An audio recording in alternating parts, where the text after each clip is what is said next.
Olá, querido irmão e querida irmã, aqui é o pastor Estevão Figueiredo e mais uma vez nós estamos aqui para que, através da série Minutos Proféticos, nós possamos tirar aqui uma meditação que nos edifique a fé.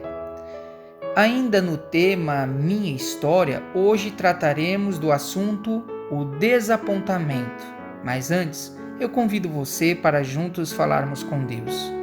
Senhor nosso Deus, nesse momento colocamos a nossa mente, o nosso coração sob a mão do Espírito Santo, para que Ele possa moldar a nossa fé e assim sejamos reavivados, para que através da nossa comunhão contigo venhamos sempre, Senhor Deus, seguir fielmente os teus caminhos. Nós oramos em nome de Jesus. Amém. Queridos, alguns meses depois de Ellen deixar a escola, ela e sua família assistiram à primeira série de palestras que Guilherme Miller realizou em Portland, de 11 a 13 de março de 1840. Guilherme Miller era um pregador da Igreja Batista que, estudando as profecias de Daniel e especificamente a profecia de Daniel 8,14, que diz: Ele me disse, até 2.300 tardes e manhãs e o santuário será purificado. Miller acreditava que através dessa profecia ele encontraria o dia da volta de Jesus. Ele lembrou que na antiga festa judaica do dia da expiação, retratada em Levítico capítulo 16, era o dia onde o sumo sacerdote, uma vez por ano, realizava a purificação do santuário. Assim como as festas de Israel representavam eventos futuros da ação de Deus em salvar o seu povo, para ele, a profecia de Daniel 8,14 estaria falando do dia em que Jesus voltaria e purificaria essa terra de pecado.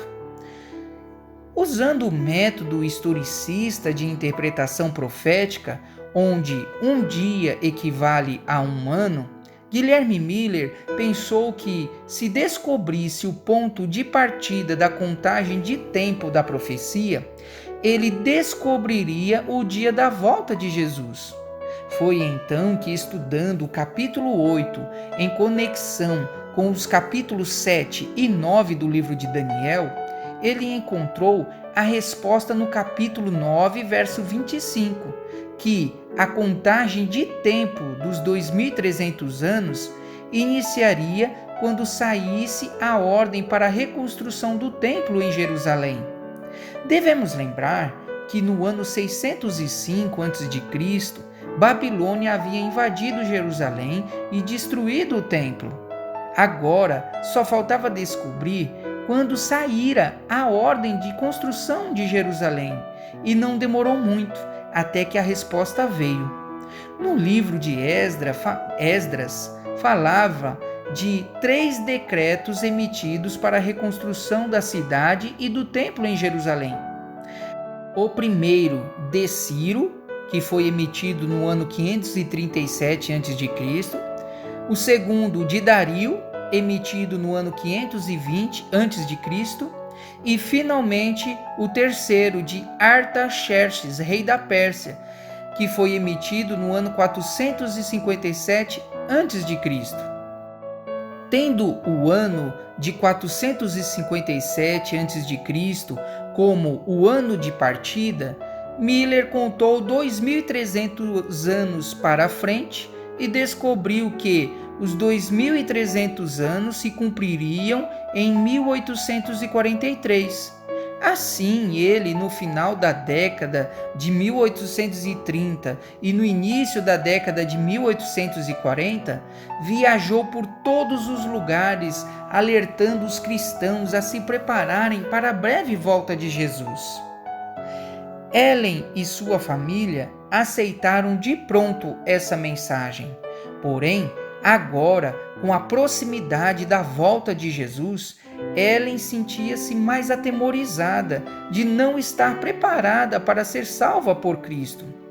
Até que, após um sonho e uma conversa com o pastor metodista que havia aceito a mensagem do advento de Jesus, chamado Levi Stokeman, ela finalmente entendeu que a santificação não era um ato de um momento específico, mas um processo da vida inteira, e assim, após anos carregando um fardo de sofrimento, Ellen Harmon finalmente se encontrara com a graça salvadora de Cristo Jesus.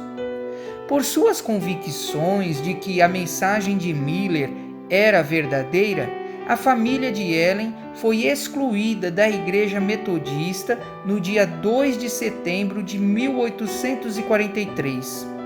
Após a decepção de Jesus não ter voltado em 1843, os milleritas, que também eram conhecidos como adventistas por crer no advento de Jesus, recalcularam as profecias e chegaram à primavera de 1844.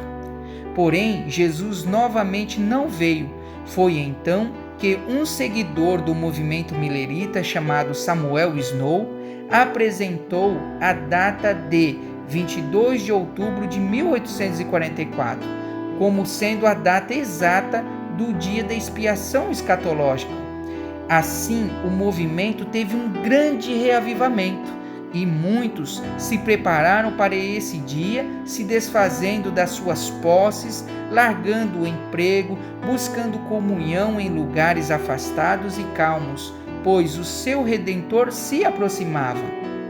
É bom lembrar que nessa época a Igreja Adventista do Sétimo Dia ainda não existia, pois ela só veio a ser realmente fundada em 1863.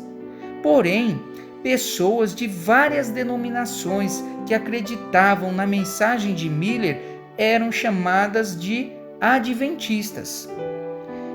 Enfim chegou o dia. 22 de outubro de 1844. Muitos já não dormiam nem comiam. Outros procuravam os lugares mais altos do monte para encontrar os primeiros vestígios da vinda do Senhor no céu. A expectativa os levava à ansiedade da realização de um sonho. Todos procuravam nas nuvens os primeiros sinais de Jesus e seus santos anjos se aproximando. O tão sonhado advento de Cristo não aconteceu, e a dor foi amarga para os milleritas. Um millerita chamado Hiram Edson escreveu: "Nossas mais acalentadas esperanças e expectativas foram esmagadas e nos sobreveio um espírito de pranto como eu nunca havia experimentado antes. Parecia que a perda de todos os amigos terrenos não se compararia ao que sentíamos. Choramos, choramos até o raiar do dia." A decepção foi tão grande que muitos desacreditaram em Deus e em sua palavra. Porém, aqueles que tinham uma fé genuína na confiabilidade das Sagradas Escrituras sabiam que o erro não poderia estar na palavra de Deus, mas na sua interpretação.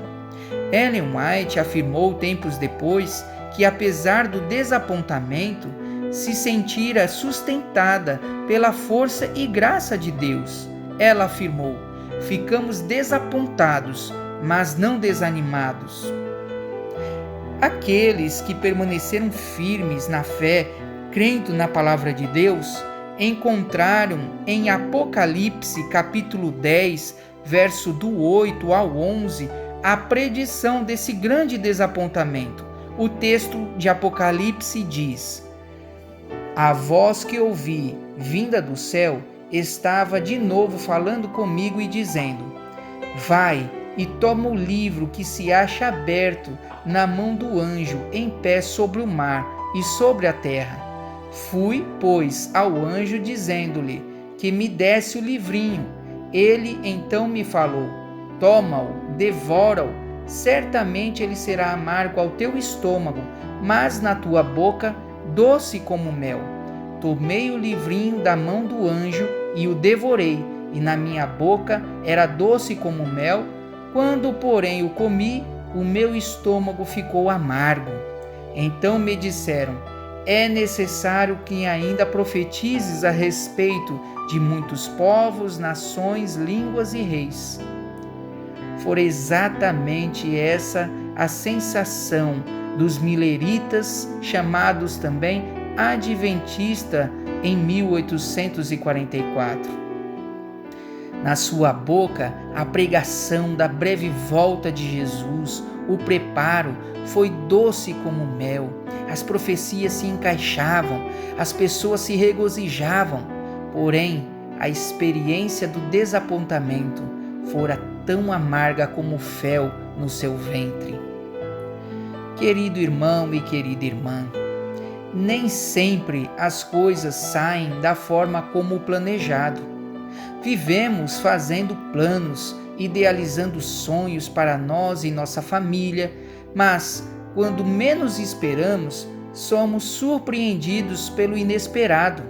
Uma doença, um acidente, uma morte, uma situação de perda financeira inesperada, uma traição, uma situação indesejada, e tudo desmorona diante de nós como um castelo de areia levado pelas ondas do mar. Infelizmente, a reação de alguns é se afastar de Deus, pois porque Ele, sendo tão bom, permitiu tal mal acontecer? Porém, nunca deveríamos esquecer que o ser mais afetado pelo mal foi o próprio Deus. A cruz é a resposta de Deus para o nosso sofrimento. Não deixe as decepções trazidas pelo pecado que assola esse mundo te afastar daquele que é o único que pode resolver esse problema. Coloque os seus sonhos despedaçados nas mãos do Senhor e você verá que Ele te devolverá um sonho totalmente reconstruído com o perfeito toque divino daquilo que Ele separou de melhor para você. Que você tenha um abençoado dia ao lado de Cristo. Um grande abraço.